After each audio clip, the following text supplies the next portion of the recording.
Donc moi, je suis Claire Effray, je suis conseillère en génétique au CHU de Rennes.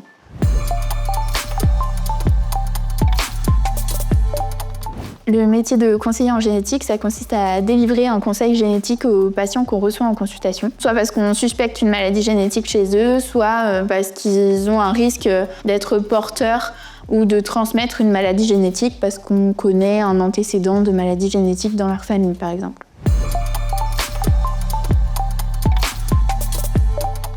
Il n'y a pas besoin de faire médecine pour devenir conseiller en génétique. Il faut être titulaire d'un master professionnalisant en conseil génétique.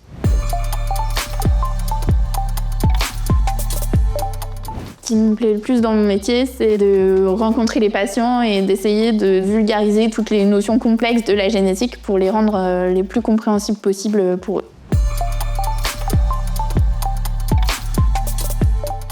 C'est un travail d'équipe, oui. On travaille sous la responsabilité de médecins qui sont qualifiés en génétique et on travaille avec beaucoup d'autres professionnels, que ce soit au sein de la structure dans laquelle on travaille ou à l'extérieur.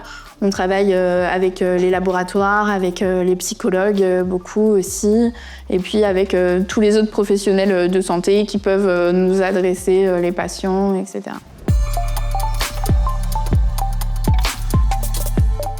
Ce qui est magique dans notre travail, c'est la relation qu'on essaye de créer avec nos patients, cette relation de confiance et aussi d'essayer de leur transmettre un maximum de connaissances par rapport à ces maladies génétiques et aux modes de transmission, etc.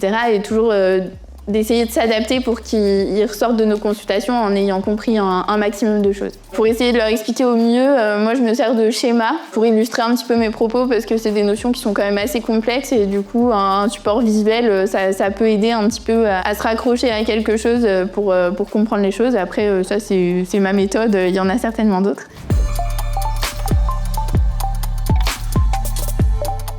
Pour moi, si tu es une personne qui aime la relation avec les patients, qui est pédagogue, qui est à l'écoute, ça peut être un métier qui pourrait t'intéresser. Et il faut être passionné, il faut prendre le temps d'expliquer, mais c'est vraiment très intéressant.